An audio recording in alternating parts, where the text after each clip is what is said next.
I now give the floor to United Nations Watch.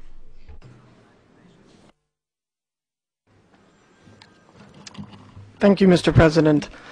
The High Commissioner for Human Rights rightly calls for an end to impunity.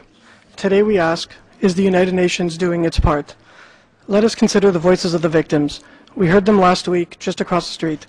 Some of the world's most courageous human rights dissidents and victims assembled for the 5th Annual Geneva Summit, organized by UN Watch together with 20 other human rights NGOs.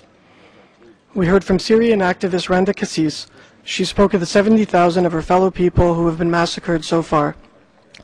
We ask, did the UN promote impunity when it re-elected Syria last week to a senior post on a committee mandated to uphold fundamental human rights and to combat the, end quote, subjugation, domination, and exploitation of peoples?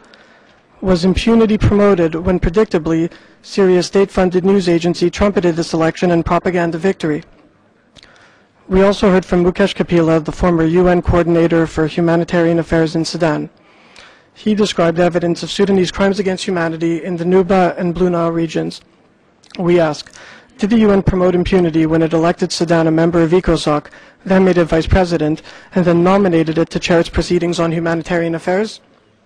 We also heard from Mukhtar Mai, a woman who was gang raped by tribal addict in Pakistan, a country that experts say is also complicit in extrajudicial killings, enforced disappearances, and violent attacks against Christians, Shia, Ahmadis, and other Muslim and non-Muslim minorities. We ask, did the UN promote impunity when it elected Pakistan a member of this council? Finally, Marina Namad of Iran testified about her arrest and torture at the young age of 16. We ask, did the UN promote impunity when in January it made Iran not only a board member, but vice president of the UNICEF Executive Board, a victory being trumpeted by the regime's news agencies? Thank you, Mr. Vice President.